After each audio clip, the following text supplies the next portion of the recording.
서울 구로구 콜센터의 집단 감염 규모가 어제 하루 10여 명 늘면서 109명이 됐습니다. 이전보다 증가세는 주춤하지만 지역사회로의 2, 3차 감염 우려가 여전한 상태입니다. 현장에 나가 있는 취재기자 연결해 보겠습니다. 부장원 기자. 네, 서울 신도림동 코리아 빌딩에 나와 있습니다.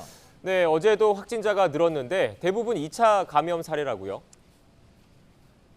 네, 그렇습니다. 오늘 오전 10시 기준 서울 구로구 콜센터 관련 확진자는 모두 109명입니다.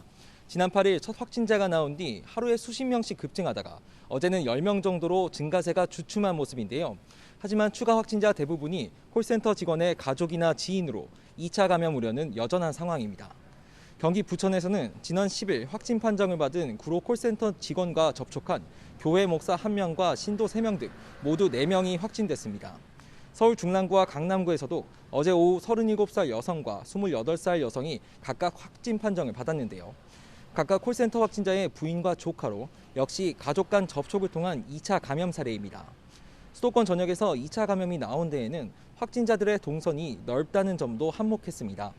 일부 확진자들은 여의도에서 녹즙을 배달하거나 목동 반찬 가게에서 투잡을 뛰면서 여러 시민들과 접촉한 것으로 알려졌습니다.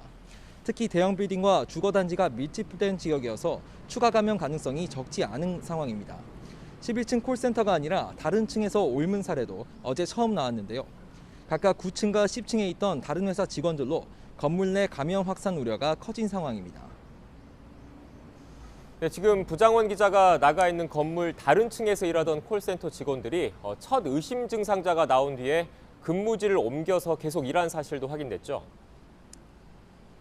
네, 그렇습니다. 어제 보도해드린 것처럼 제가 있는 이곳 건물 7층 콜센터에서 일하던 직원 20명이 지난 5일 영등포 콜센터로 근무지로 옮긴 뒤 계속 근무해온 사실이 YTN 취재 결과 확인됐습니다.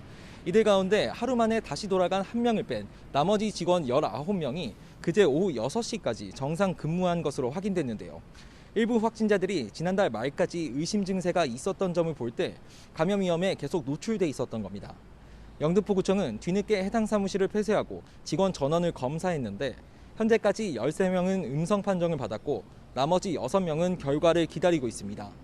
서울시는 오늘 오전 11시 정례 브리핑에서 해당 인원들을 포함한 콜센터 직원이나 건물 입주민 등에 대한 검사 결과를 발표했는데요.